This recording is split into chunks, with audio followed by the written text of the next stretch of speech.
David stared at his empty refrigerator for the third time that week. The only things inside were a half-empty bottle of ketchup, some leftover Chinese takeout from 5 days ago, and a carton of milk that probably went bad sometime last month. He closed the door with a heavy sigh and rubbed his tired eyes. 2 years had passed since his divorce, and he still hadn't figured out how to take care of himself properly. Work consumed most of his time. As one of the city's top architects, he was always rushing between construction sites, client meetings, and late nights at the office. Somewhere between designing other people's dream homes and fixing structural problems, he had forgotten how to build a life for himself. His stomach growled loudly, reminding him that a granola bar at lunch wasn't really a proper meal. He pulled out his phone and started scrolling through food delivery apps, but nothing looked appealing. Pizza again? Chinese food? The same burger place he ordered from yesterday. Everything felt tasteless and boring. That's when he remembered his colleague mentioning something about hiring a personal chef. "Best decision I ever made," Tom had said during their coffee break. "This woman comes to my house 3 times a week, cooks amazing food, and I eat like a king without lifting a finger." David had laughed it off at the time, thinking it sounded too fancy and expensive. But standing in his cold, empty kitchen at 8 o'clock on a Tuesday night, the idea suddenly didn't seem so crazy anymore. He downloaded a local service app and started browsing through profiles of personal chefs. Most of them looked too professional, with fancy photos and complicated menus that made his head spin.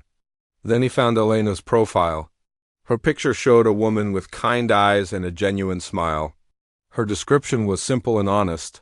"I cook traditional food with love. Let me bring warmth back to your kitchen." What caught his attention most were the reviews. Person after person talked about how Elena didn't just cook food, she created experiences. "She made me feel like family," one review said. "My kids actually eat vegetables now," said another. "Elena's cooking reminds me of my childhood," wrote a third customer. David found himself reading through all 47 reviews. Each one painted the picture of someone who genuinely cared about the people she cooked for.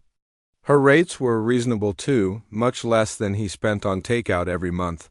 Before he could talk himself out of it, he sent her a message explaining his situation. He tried to keep it simple. Busy architect, terrible at cooking, looking for someone to prepare healthy meals a few times a week. He hit send and immediately wondered if he was making a mistake. Elena replied within an hour, which surprised him. Most service providers took days to respond. Her message was warm and professional. "Hi, David. I'd love to help you eat better. How about we meet this Saturday morning? I can come to your place, see your kitchen, and we can talk about what kind of food you like. Don't worry, I'll bring some samples for you to try." Saturday morning came faster than expected. David spent 20 minutes cleaning his kitchen, which mostly involved throwing away expired condiments and wiping down counters he barely used. He felt nervous, like he was preparing for a job interview instead of meeting someone who would cook for him. When the doorbell rang at exactly 10 o'clock, David took a deep breath before opening the door. Elena stood there with a warm smile, carrying a large tote bag and a small cooler. She was shorter than he expected, maybe 5 feet 4 inches, with dark hair pulled back in a neat bun. She wore simple jeans and a clean white blouse, looking professional but approachable. "You must be David," she said, extending her hand. "I'm Elena. Thank you for inviting me to your home." What struck him immediately was her voice. It was gentle but confident, with a slight accent that made every word sound more interesting. As she walked into his kitchen, he noticed a delicate silver pendant hanging around her neck. It caught the morning light streaming through his window, glinting as she moved. "Oh, this is a beautiful kitchen," Elena said, running her hand along the granite countertop. "You have so much space to work with, and this stove is wonderful." David felt embarrassed. "I'm afraid I don't use it much. I'm not really a cook." Elena laughed, a sound that seemed to fill the empty spaces in his house. "That's why I'm here. Let me show you what I brought." She opened her cooler and pulled out several small containers. "I made some samples for you to try. This is my grandmother's chicken and rice. These are beef empanadas, and this is a vegetable soup that even my pickiest customers love. As Elena arranged the food on his counter, David found himself watching the way she moved. Everything she did seemed purposeful but relaxed, like she had done this dance 1,000 times before. The pendant around her neck swayed gently as she worked, and for some reason he couldn't stop looking at it. "Please sit and eat," Elena said, gesturing to his dining table. "I want to see what you think." David took a bite of the chicken and rice, and his eyes widened. The flavors were incredible, warm and comforting in a way that reminded him of something he couldn't quite place. The rice was perfectly seasoned, the chicken was tender, and there were subtle spices that made his taste buds wake up after months of bland takeout. "This is amazing," he said, already reaching for the empanada. "Where did you learn to cook like this?" Elena's face lit up. "My grandmother taught me when I was very young. She always said cooking is about more than just food. It's about creating memories, bringing people together, showing love." They spent the next hour talking about food, but the conversation naturally drifted to other topics. Elena told him about her daughter Sophia, who was 17 and dreaming of becoming a chef herself. David shared stories about his work, about the satisfaction of seeing a building come to life from just an idea on paper. "So what kind of schedule works for you?" Elena asked, pulling out a small notebook. "I usually recommend 3 times a week for someone like you. I can come Monday, Wednesday, and Friday mornings, cook for about 2 hours, and prepare enough food to last you until my next visit." David thought about his typical week. Monday mornings were usually slow and he could work from home. Wednesday and Friday mornings would work too. "That sounds perfect." "What about the cost?" Elena quoted him a price that was less than half of what he spent on restaurant meals each month. "I believe good food should be affordable," she said. "And I can work with your budget if needed." As they finalized the details, David found himself hoping this would work out. There was something about Elena that made his house feel less empty, even in just 1 hour. Maybe it was her genuine smile, or the way she talked about food like it was art, or simply the fact that someone was taking care of him for the first time in years. "I'll see you Monday morning then," Elena said, packing up her containers. "Is 9 o'clock good for you?" "Perfect," David replied, walking her to the door. "And Elena, thank you for the samples. That was the best meal I've had in months." She smiled and touched her pendant lightly, a gesture that seemed unconscious but somehow significant. "Food tastes better when it's made with care, David. I'll see you Monday." After she left, David sat in his kitchen and finished the soup she had brought. For the first time in 2 years, his house didn't feel quite so lonely. He was already looking forward to Monday morning, and not just because of the food. Something about Elena's presence had brought a warmth to his home that he didn't realize he was missing. He spent the rest of Saturday afternoon actually using his kitchen, washing the containers Elena had left and organizing his cabinets. Maybe it was time to start taking better care of himself. Maybe it was time to let someone else take care of him too. Monday morning arrived, and David found himself waking up earlier than usual. He had actually slept better over the weekend, knowing that real, homemade food was coming to his kitchen. At 8:30, he was already dressed and had cleaned his kitchen counter. Even though Elena had seen it messy on Saturday, when she knocked on his door at exactly 9 o'clock, David felt that same warmth he had experienced during their first meeting. Elena carried her tote bag and wore a cheerful yellow apron over her regular clothes. The silver pendant caught the light again as she stepped inside. "Good morning, David," she said with a bright smile. "Ready for some real cooking?" "More than ready," he replied, realizing he genuinely meant it. Elena immediately got to work, pulling ingredients from her bag like a magician revealing tricks. Fresh vegetables, herbs that filled his kitchen with amazing smells, spices in small containers, and meat that looked nothing like the prepackaged stuff from his grocery store. "Today I'm making you chicken with green sauce, black beans with rice, and a vegetable medley that will last you until Wednesday," she explained while washing her hands. "And I brought ingredients for a special soup that my daughter Sophia loves. I think you'll like it too." As Elena began chopping vegetables, David found himself lingering in the kitchen instead of retreating to his home office like he had planned. There was something mesmerizing about watching her work. Her hands moved with practiced confidence, each cut precise and purposeful.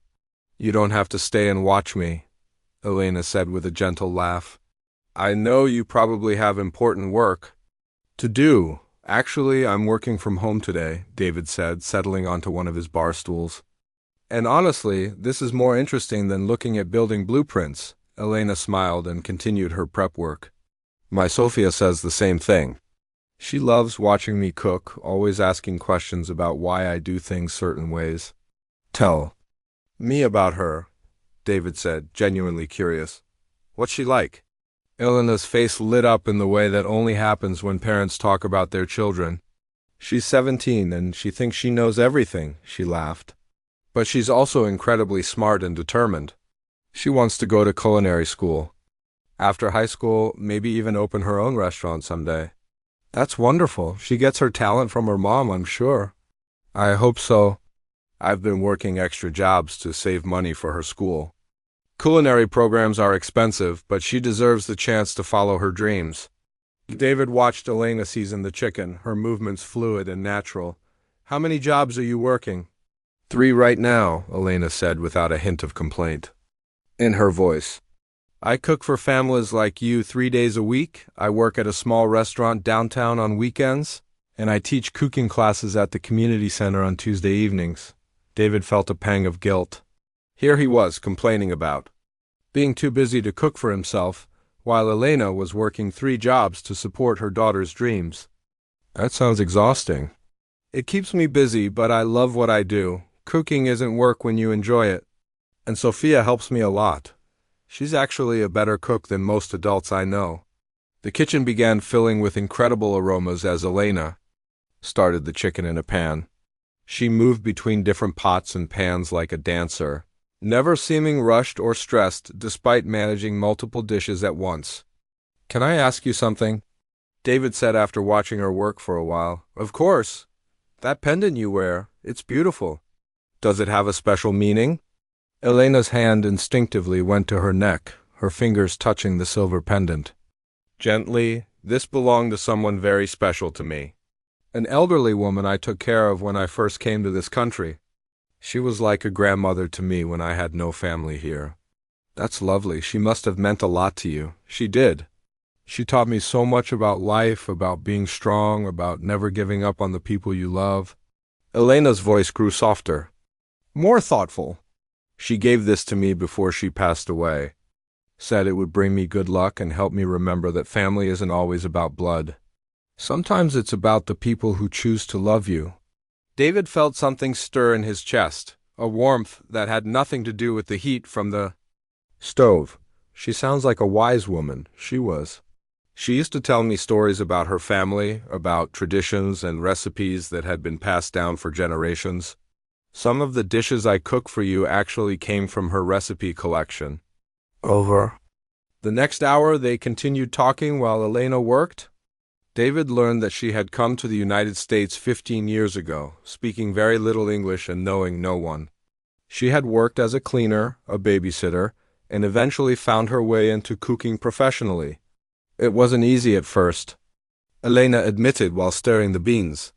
"But Sophia motivated me to keep going. I wanted to build a better life for her, to show her that hard work and determination can overcome any obstacle." "You've done an amazing job," David said sincerely. "She's lucky to have you as a mother," Elena blushed slightly. "Thank you. That means a lot coming from you." "From me? Why?"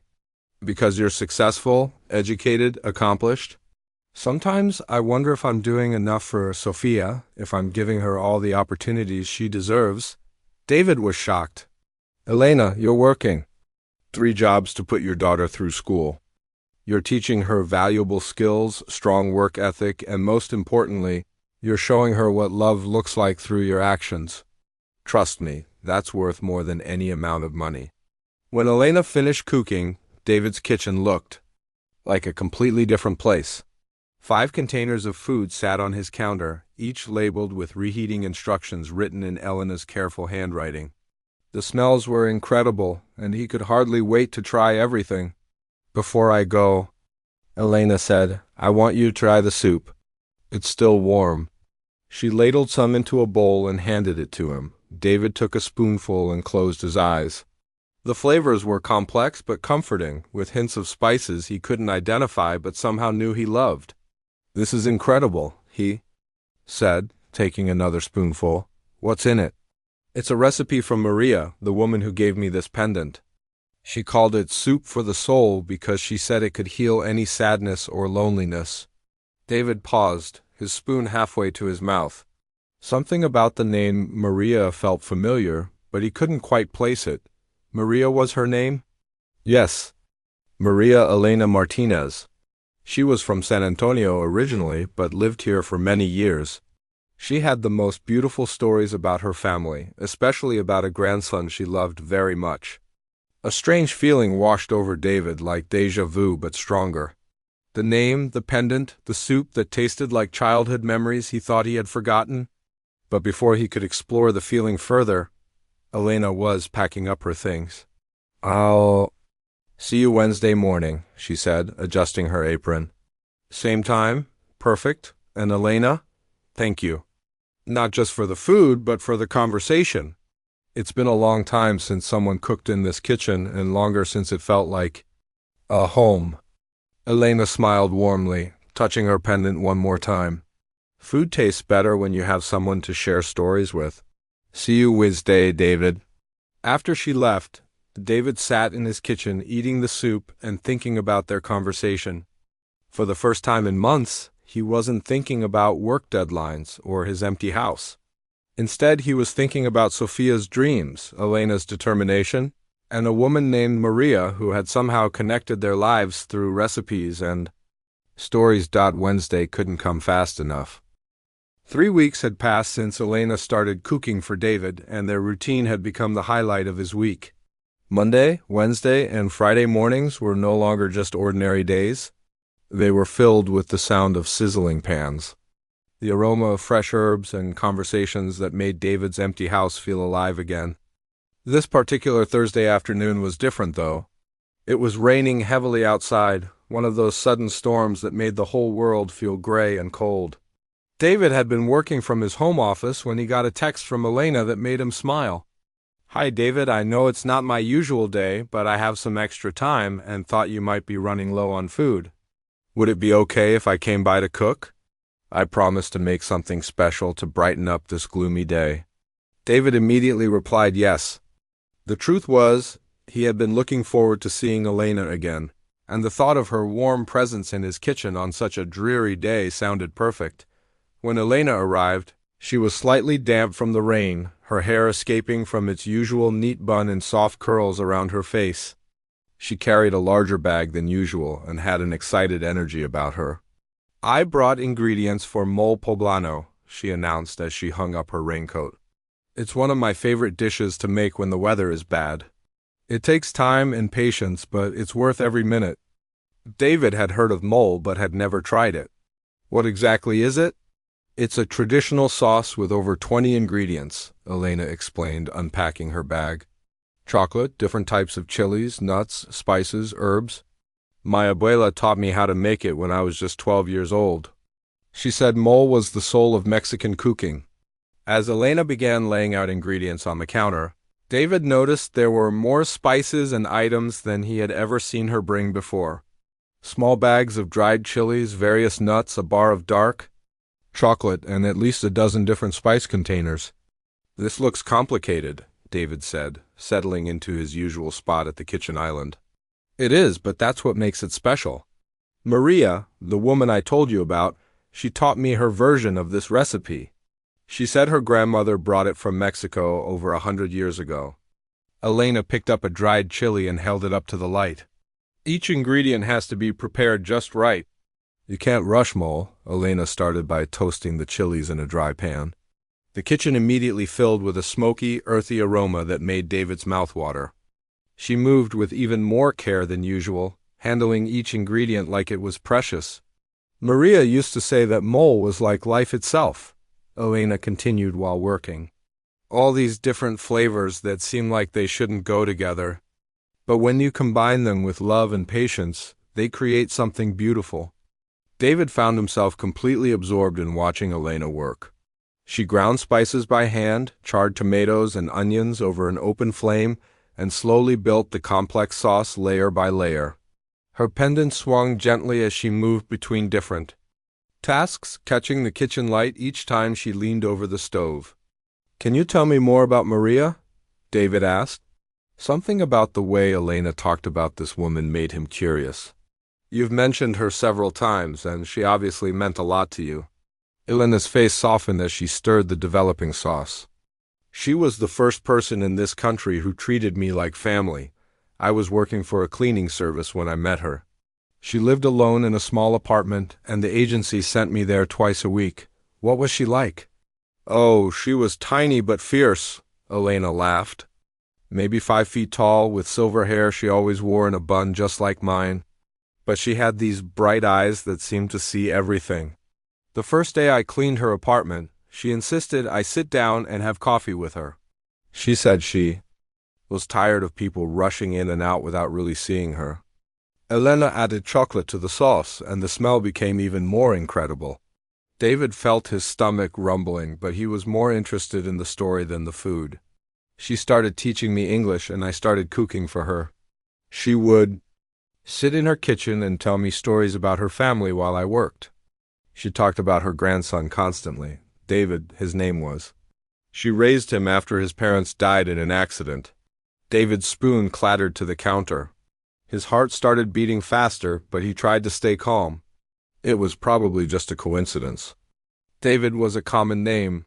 "She showed me pictures of him all the time," Elena continued, not noticing David's reaction. "As a little boy playing in her kitchen, as a teenager graduating from high school, she was so proud of him. He became an architect, just like she always knew he would." The room suddenly felt too small. David's hands started shaking, and he gripped the edge of the counter. "An architect?" "Yes, she used to brag about him constantly. She said he designed beautiful buildings and was very successful. But she was also sad because they had lost touch. She thought he was too busy and important to want anything to do with an old woman like her." Elena was completely focused on her cooking now, stirring the mole with careful, practiced movements. She leaned forward to taste the sauce, and her pendant swung out from her neck, catching the afternoon light streaming through the window. That's when David's world stopped. The pendant wasn't just similar to something from his memory, it was exactly the same. The intricate Celtic knot design, the way it caught the light, the slight tarnish on one side where someone had rubbed it with their thumb. He had seen that pendant every single day for 8 years of his childhood. His grandmother, Maria, had worn that exact pendant.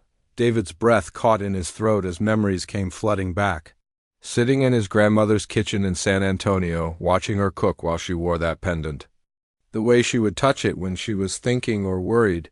How she never took it off, not even to sleep. "Elena," he whispered, his voice barely audible above the sound of the simmering sauce. She looked up from the stove, concerned. "David, are you okay? You look pale." "That pendant," he said, pointing with a trembling finger. "Where exactly did you get it?" Elena's hand moved protectively to her neck. "I told you Maria gave it to me before she died." "Why do you ask? What was her full name? Maria what?" "Maria Elena Martinez. She lived on Maple Street in the senior apartment complex." "David, you're scaring me. What's wrong?" The kitchen started spinning. David gripped the counter harder, trying to steady himself. "Maria Elena Martinez, Maple Street. The senior complex. Where his family had moved his grandmother when she could no longer live alone." "Oh my God," he whispered. "Oh my God, that's my grandmother." Elena's stirring spoon fell into the pot with a splash. "What did you say?" "Maria Elena Martinez was my grandmother. She raised me after my parents died. I lived with her until I was 16, until she moved to that apartment complex." David's voice was getting stronger as the shock began to wear off. That pendant belonged to her great-grandmother. She wore it every single day.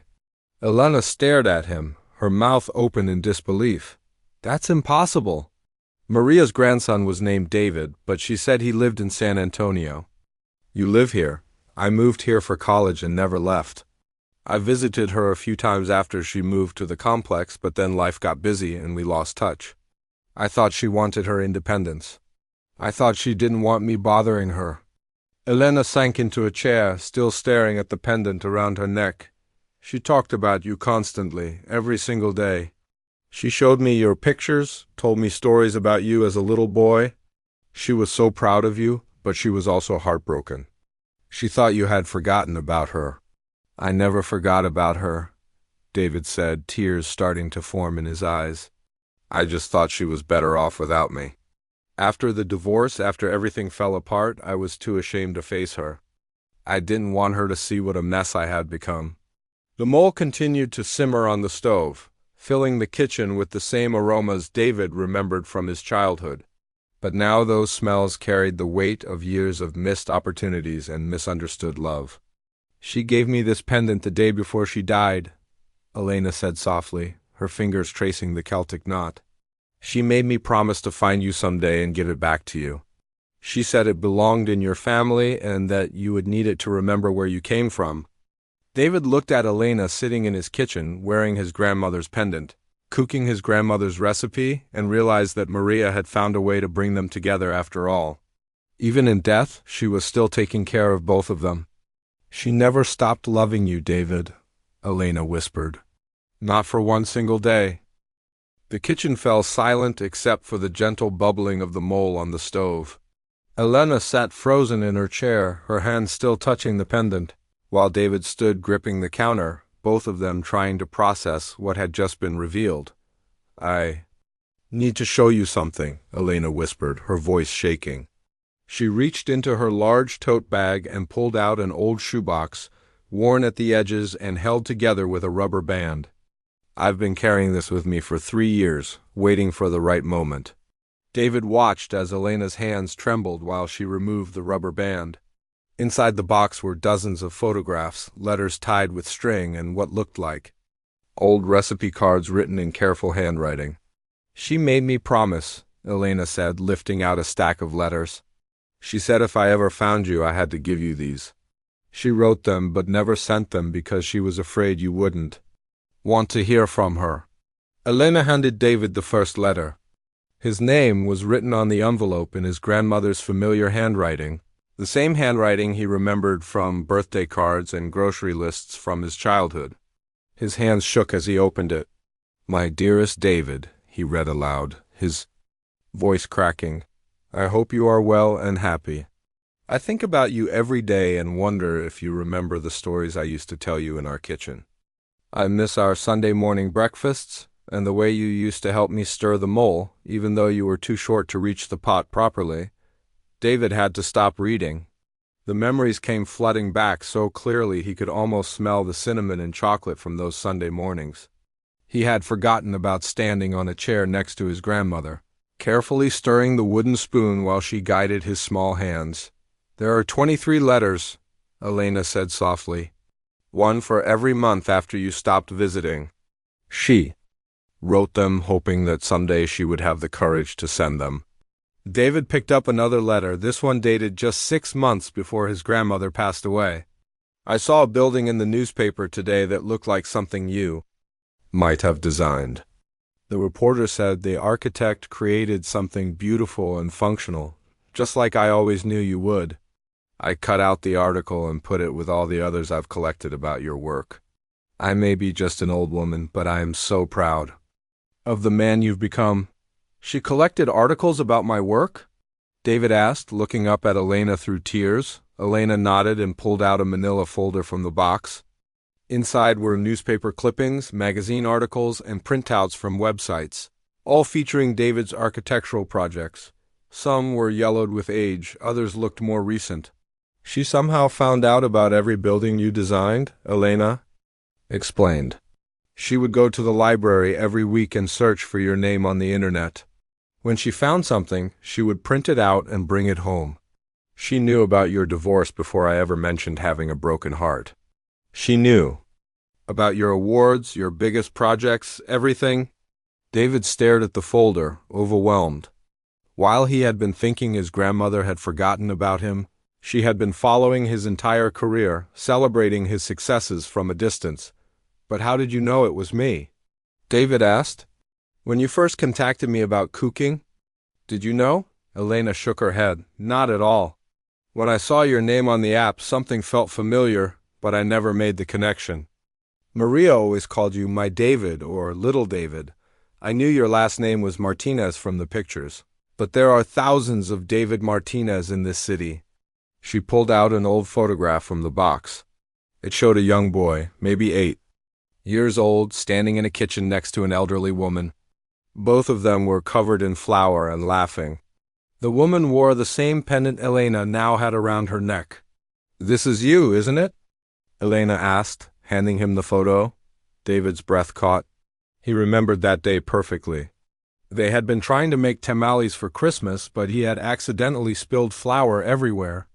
Instead of getting angry, his grandmother had started a flour fight that left them both looking like ghosts. "She kept this picture on her nightstand," Elena continued. "She would talk to it every morning, telling you about her day as if you were right there with her." David had to sit down. The weight of all the missed opportunities, all the love that had been waiting for him while he stayed away thinking he was protecting his grandmother from his problems, was almost too much to bear. "I was such an idiot," he said, burying his face in his hands. "I thought she was better off without me. After my divorce, after my life fell apart, I didn't want her to see me struggling. I thought she deserved better than a grandson who couldn't even keep his marriage together." Elena moved her chair closer to his. "She never cared about any of that, David. She just wanted to know you were okay. She used to worry that you were lonely, that you weren't taking care of yourself properly." "She was right about that," David laughed bitterly. "I've been living on takeout and feeling sorry for myself for 2 years. She knew," Elena said gently. "One of her last letters talks about how she wished she could still cook for you, how she worried you weren't eating well. She made me memorize her mole recipe and made me promise that if I ever found you, I would cook it for you." David looked at the pot still simmering on the stove. "That's why you brought all those ingredients today. You were planning to tell me." "Not exactly. I've been trying to work up the courage for weeks. Every time I came here, I would see something that reminded me of her stories about you.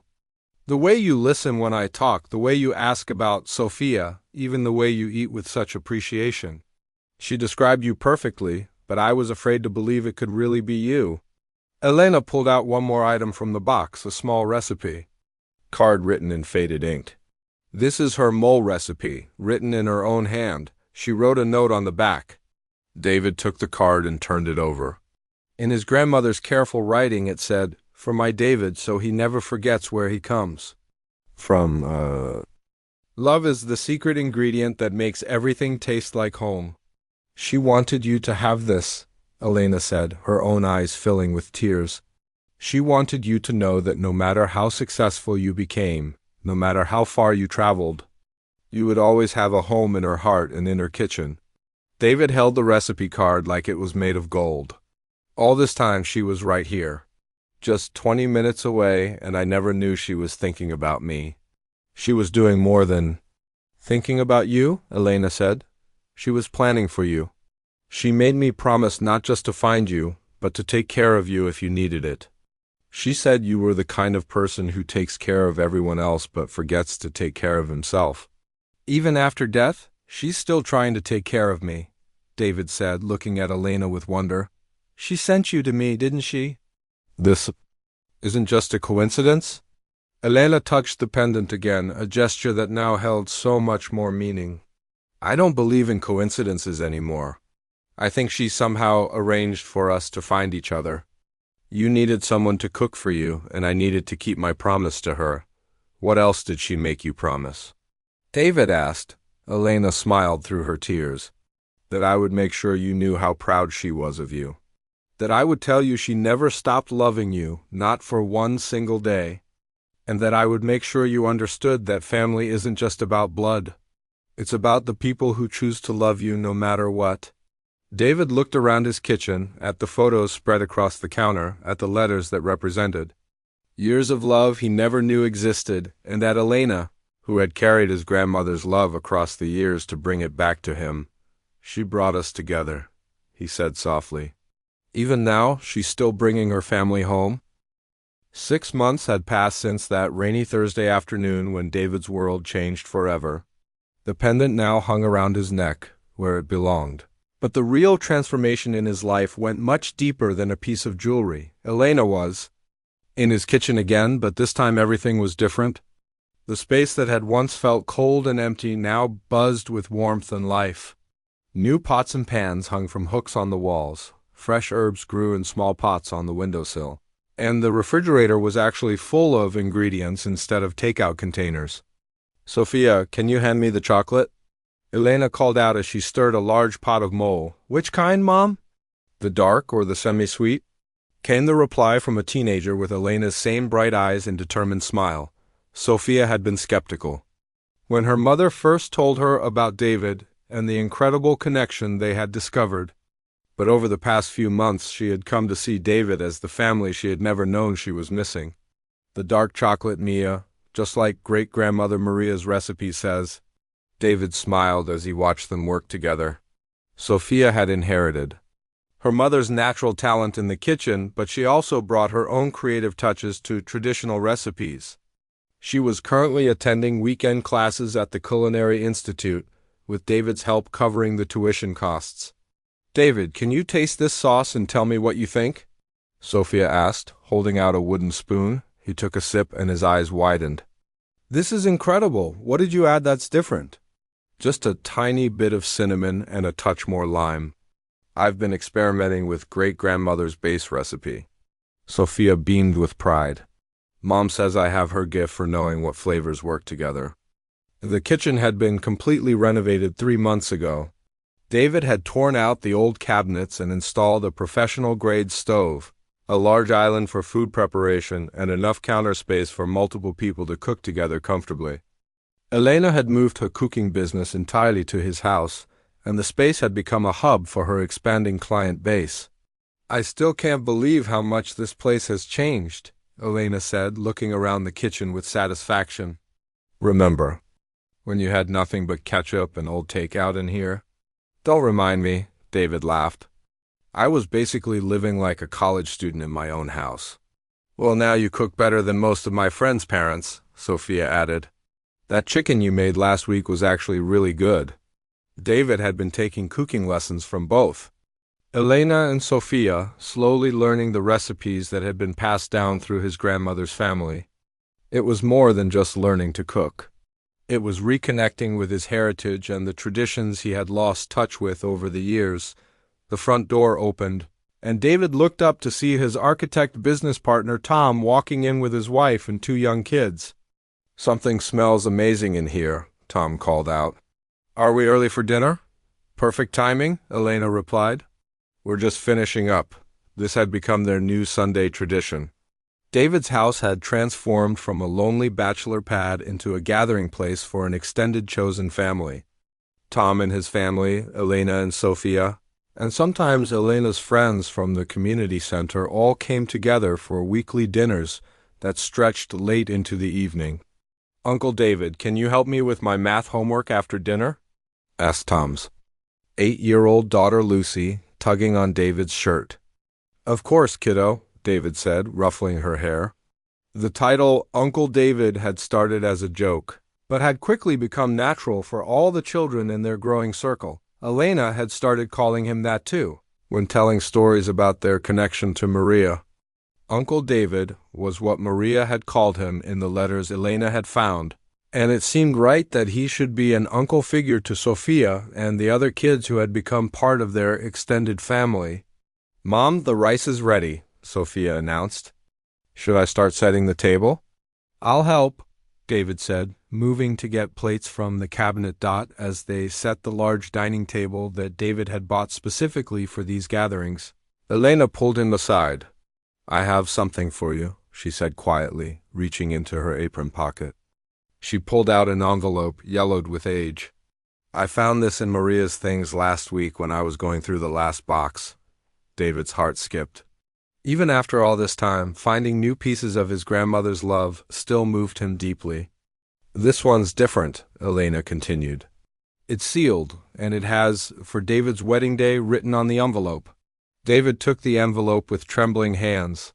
His grandmother had written this letter expecting him to remarry someday, believing he would find love again even when he couldn't see it himself.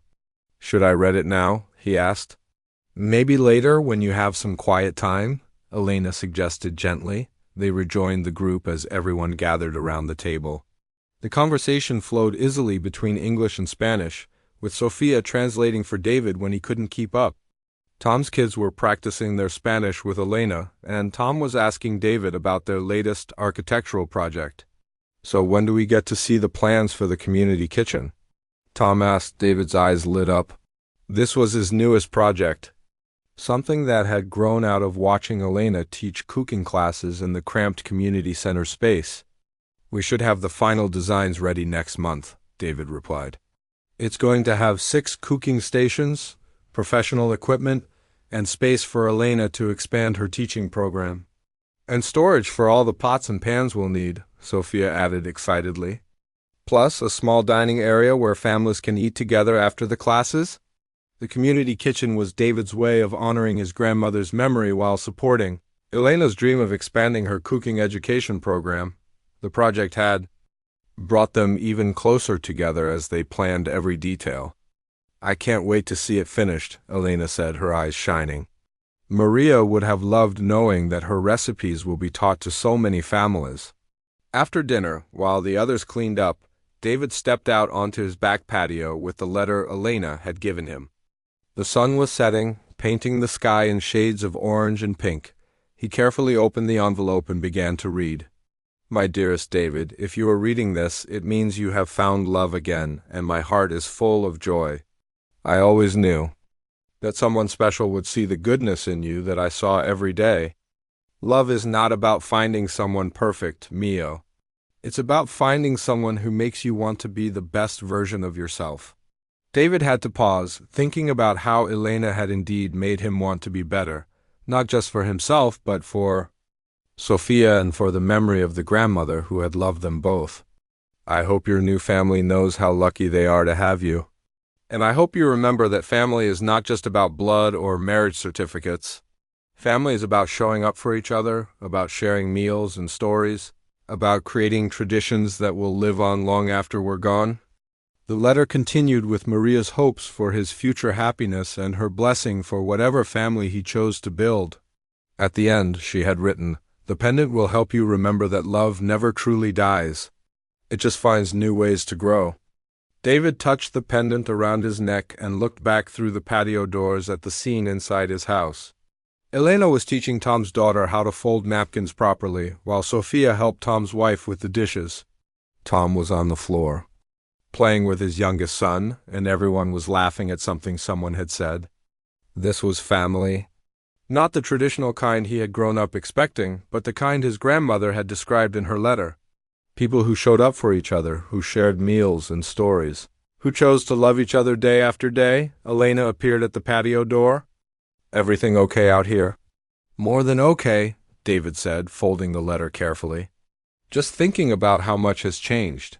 Elena stepped outside and stood beside him. "Good changes, I hope. The best changes," David replied. Maria got her wish. She brought her family back together, and then she made it even bigger.